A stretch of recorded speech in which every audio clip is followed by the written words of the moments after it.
말씀은 시편 104편 24절에서 35절입니다.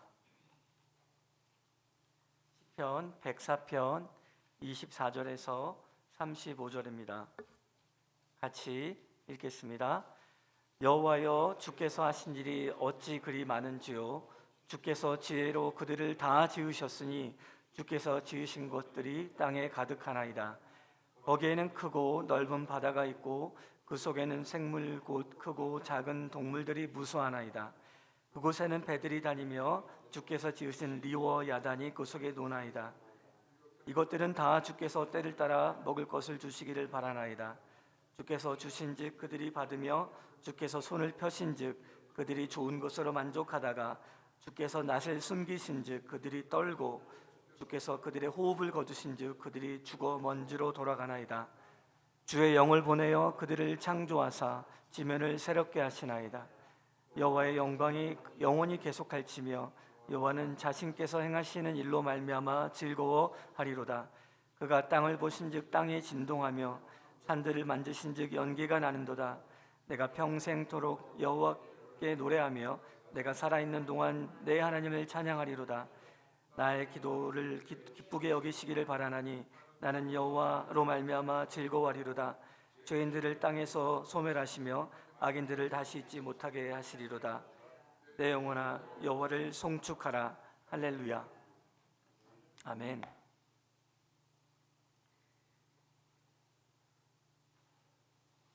오늘 시편 104편 24절에 여호와여, 주께서 하신 일이 어찌 그리 많은지요.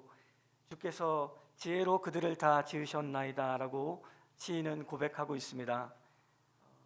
그리스도인만이, 하나님의 주권을 인정하는 사람만이 자연 만물을 보고 하나님의 창조됨과 하나님을 찬양할 수 있습니다.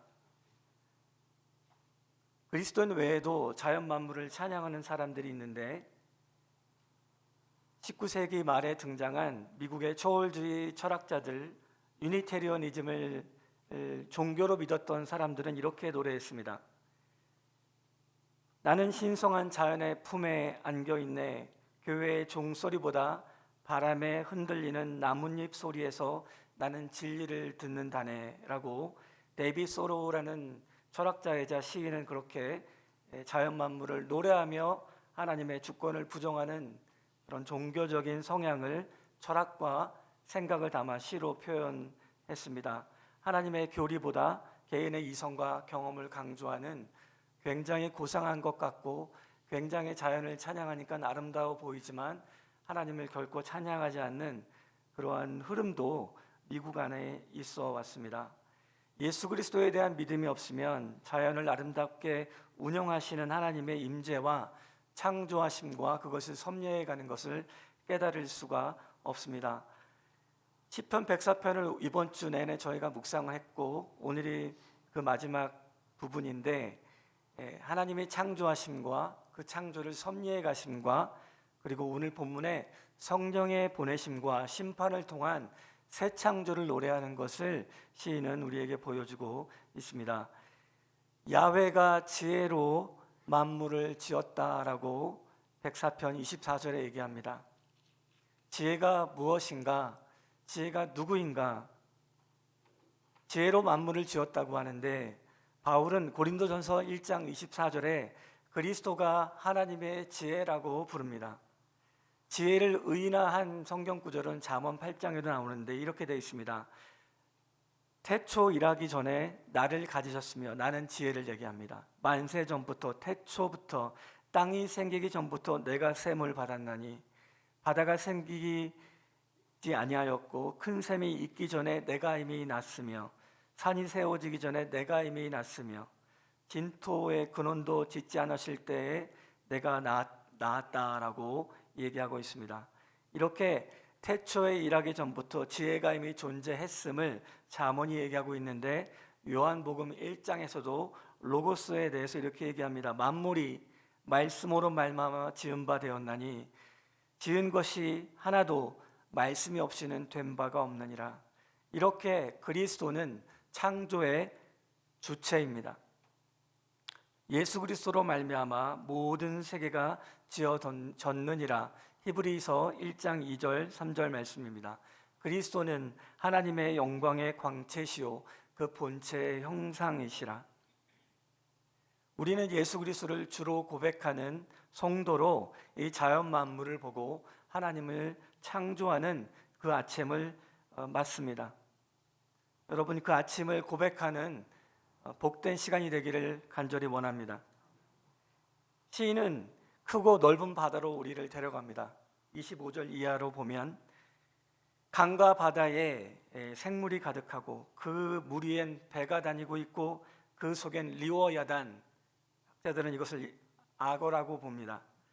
바다에도 악어가 있습니다. 호주에 가면 5m가 넘는 악어들이 바다에 다니고 있습니다. 시인은 그들도 주께서 때를 따라 먹이를 주신다라고 표현합니다. 자연의 섭리, 음식을 먹고 만족하는 것도 하나님의 은혜라고 얘기하고 그들이 죽어서 먼지가 되는 것도 하나님의 섭리라고 얘기합니다. 창조주가 피조물에게 먹이를 주고 때를 따라 돕는 모습을 묘사하고 있습니다. 이렇게 그리스도는 만물의 보존자이십니다. 히브리서 1장 3절에 예수님이 하늘에 올라가셔서 어떤 일을 하시는가를 설명하고 있습니다. 예수님은 만물을 붙들고 계십니다. 만물을 말씀으로 붙들고 계시고 죄를 없애는 일을 하고 계신다라고 얘기하고 있습니다. 그분은 단지 과거에 창조를 하셨을 뿐만 아니라 지금도 온 우주가 붕괴되지 않도록 말씀으로, 능력의 말씀으로 유지하고 계신다라고 성경은 얘기합니다. 골로새서 1장 15, 17절에도 만물이 그리스도 예수로 말미암아 창조되었다라고 고백합니다. 시편 104편에 이 땅과 산에 있는 모든 것들을 노래했고 그것들이 어떤 것들이었는지를 어제 본문에 계속 얘기했고 오늘 본문에서는 바다와 강에 있는 것들을 설명하며 수많은 그 안에 생물들이 있음을 설명하고 그것으로 주님을 찬양하면서 사람들의 일할 직장 생활도 언급하며 주를 찬양하고 또 최종 심판으로 악인이 제거될 것을 노래하고 있습니다. 그런데 30절부터 해서 35절에 이르는 노래 가운데 다시 땅에 대한 얘기를 언급하고 있습니다. 성령의 보내시는 땅, 지면을 새롭게 하시는 땅, 그리고 마지막에 심판을 통한 하나님의 새하늘과 새 땅의 새 창조를 언급하고 있습니다. 이렇게 성경이 보여졌던 이유는 베드로전서 1장 11절 말씀 때문입니다. 이렇게 되어 있습니다. 이 구원에 대하여는 너희에게 임할 은혜를 예언하던 구약의 선지자들이 구약의 성경과 예언들을 연구하고 부지런히 살펴서 예언자들 속에 있는 그리스도의 영이 받으실 고난과 후에 받을 영광들을 미리 증언하여 누구를 어느 때에 지시하는지 상고했다라고 되어 있습니다. 구약의 선지자들이 구약 66권을 기록했던 39권을 기록했던 선지자들이 자기 입에서 나온 예언과 또 선포됐던 말씀들과 구전으로 전해왔던 말씀들을 연구하고 살펴보았는데 매우 세밀하게 철저하게 조사 과정을 통해 파악해 보았는데 기록된 말씀을 깊이 연구한 결과 자신들에 대한 예언이 자신들이 했던 예언들이 누구를 가리키는지 언제 이루어지는지 그들이 연구했다라고 얘기하며 자기들 속에 있는 그리스도의 영이 하나님이 예언할 때 그들에게 특별하게 임하게 하여 예언하게 했던 그들의 예언이 메시아의 고난과 부활의 영광을 미리 알게 하셨다라고 그들이 그걸 알고 있었다라고 베드로가 증언하고 있습니다. 그러므로 오늘 나오는 본문에 땅과 산에서 하나님의 임재와 하나님이 창조했던 것들을 예언했던 것과 오늘 본문에 바다에 나온 것들을 예언하면서 다시 땅으로 들어가는 그 부분은 하나님이 신약 시대에 우리가 경험하게 되는 그리고 새 창조에 임하게 되는 새 땅을 말씀하는 것이라고 해석이 됩니다. 주의 영을 보내어 지면을 새롭게 하나이다. 이사야 11장 6절에서 9절에 보면 어린 양이 사자와 뛰놀고 어린아이가 뱀의 굴에 손을 내어도 물지 않는 평화의 그림을 그리고 있습니다. 피조 세계의 완전한 샬롬을 선포하고 하나님의 새 창조 가운데 피조물의 새 질서를 회복해 가실 것을 말씀하고 있는 구절입니다. 주의 영을 보내어 장차 하나님이 그렇게 새하늘과 새 땅에서 놀라운 것을 보이실 것을 예고하고 있습니다. 인간들도 하나님의 완전하게 새롭게 하실 터인데 먼저 하나님께서는 성령을 보내서 그리스도인들을 만드셨습니다. 우리를 중생하게 하셨습니다. 우리로 부활하신 그리스도와 연합된 피조물이 되게 하셨습니다. 우리가 잘 알고 있는 누구든지 그리스도 예수 안에 있으면 새로운 피조물이라.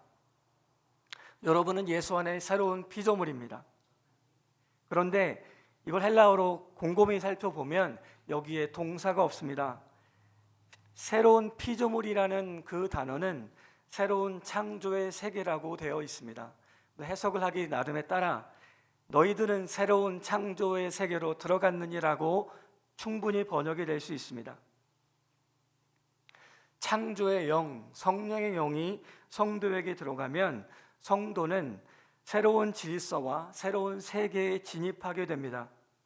화장품을 샘플을 받으면 그 효능과 기능을 조금이지만 그날을 맛볼 수 있게 되지 않습니까?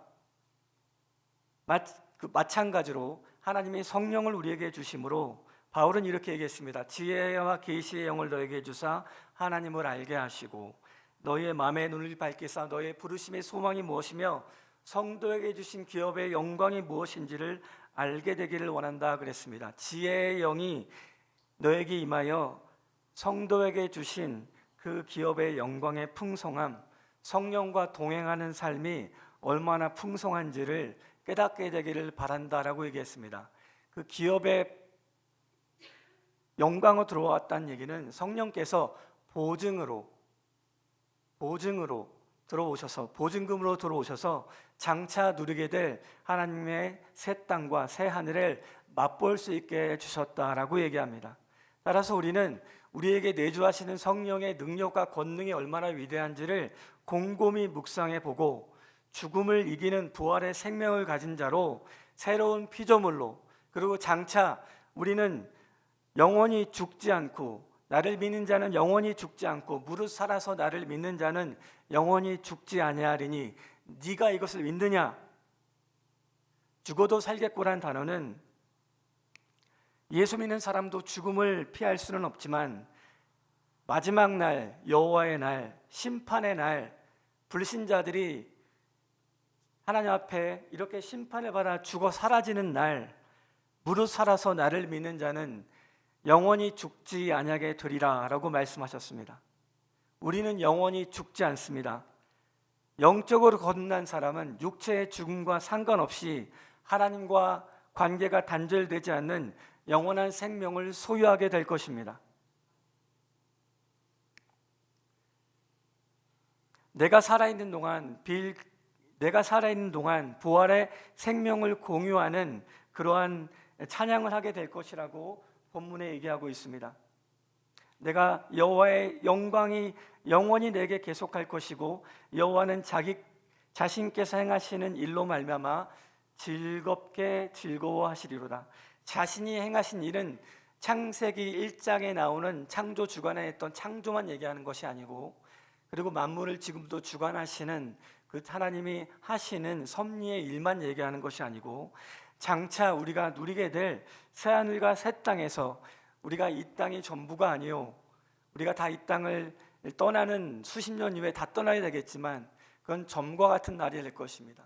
그 점을 통과하면 영원히 살게 될 것인데 성도는 그러므로 하나님과 단절되지 않는 영원한 생명을 소유하고 살게 될 것입니다.